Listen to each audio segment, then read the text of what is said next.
Bon, la motivation, c'est la Casamance. C'est qu'on est des fils de la Casamance et au quotidien, on est vraiment motivé par par la Casamance. Et cette année, quelle est la particularité de cette 11e édition?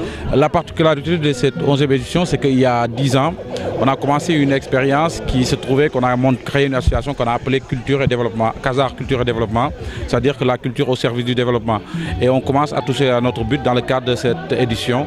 On a eu des partenaires qui sont des partenaires avec le conseil départemental, qui sont venus ici actuellement en Casamance et qui participent à des chantiers de solidarité internationale autour de la construction d'écoles et autour de la construction d'une maison de socialisation, la maison du roi à Essaout.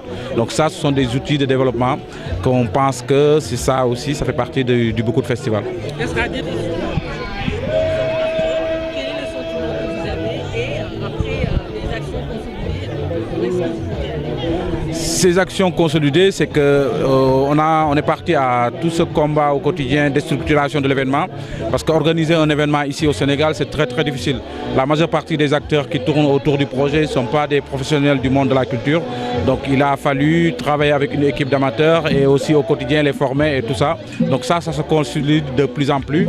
Et aussi ce parcours-là, c'est aussi ce parcours de faire de l'événement, un événement qui s'organise depuis 10 ans. Il n'y a pas une édition où on a sauté.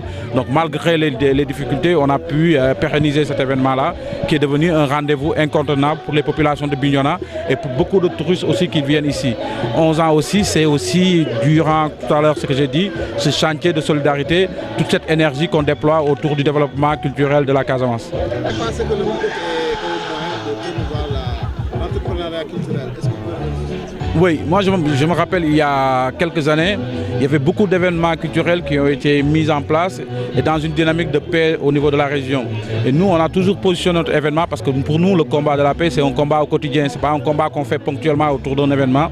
Donc on a toujours développé dans une dynamique d'être dans l'entrepreneuriat culturel. Aujourd'hui, il y a des touristes qui viennent autour de l'événement.